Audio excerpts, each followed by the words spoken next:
వారికి వివాహం చేసుకోవాలనేటువంటి కోరిక ఏర్పడుతుంది మనోడి కారణంగా. మరి ఈ దక్షపుత్రికగా ఉన్నటువంటి ఆ యొక్క పార్వతీదేవి పర్వతరాజ పుత్రిక పార్వతిగా పుట్టినారు.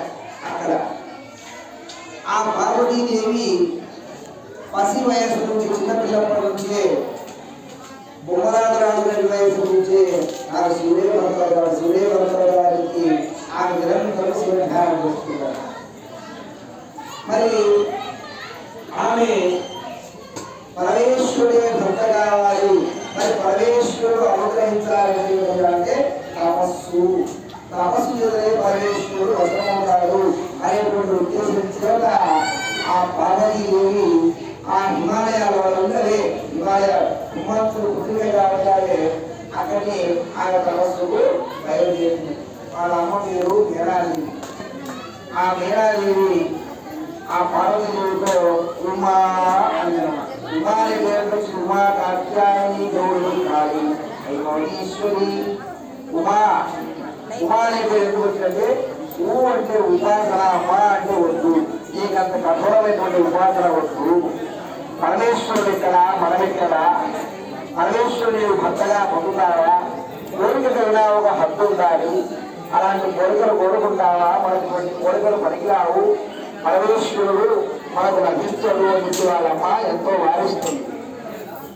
వారించినప్పటికీ కూడా ఆమె పరమేశ్వరుడు భర్త కావాలనేటువంటి సంకల్పంతో ఇల్లు వదిలి ఆమె ఉపాసనకు బయలుదేరుతుంది.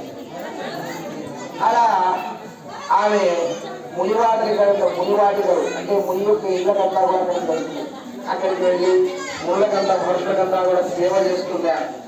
సేవ చేయడమే కాకుండా అక్కడ ప్రకృతి అంతా కూడా స్నేహం చేసుకుంటుంది. జంతువులతో కూడా స్నేహంగా మెరుగుతుంది ఆమె.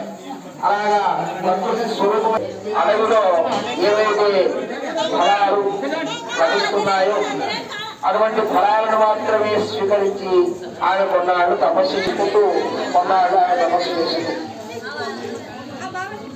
ఇలా చేసుకునేటువంటి ఆమె కొన్నాళ్ళ తర్వాత ఆ పని కాకుండా తపస్సు చేసింది. ఇక కొన్న మధ్యలో బొడవేరుని నిలబడి సూర్యుడిని కన్నార్పకుండా చూసి తపస్సు చేసింది ఆమె కొన్నాడు.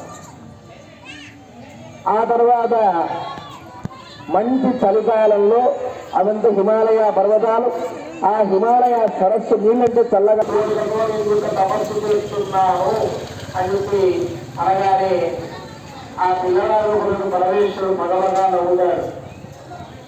ఎవరైనా తెలియాలంటే ఏ కలెక్టర్లో ఏ ఇంజనీర్లో ఎవరైనా కంకణం కట్టుకొని వివాహానికి ఇక్కడ కూర్చుంటున్నారు. అదే ఇక్కడ మనకు స్వామివారికి ముందుగా పెళ్లి కుమారులు చేస్తూ తలంటారం చేస్తున్నారు. ఇక్కడ ఆ యొక్క వివాహాంగ పాదార్చన పాదార్చి మామూలుగా చెడగోమ ఉంటుంది కదా, ఆ చెడగోమ తెచ్చుకుంటుంది.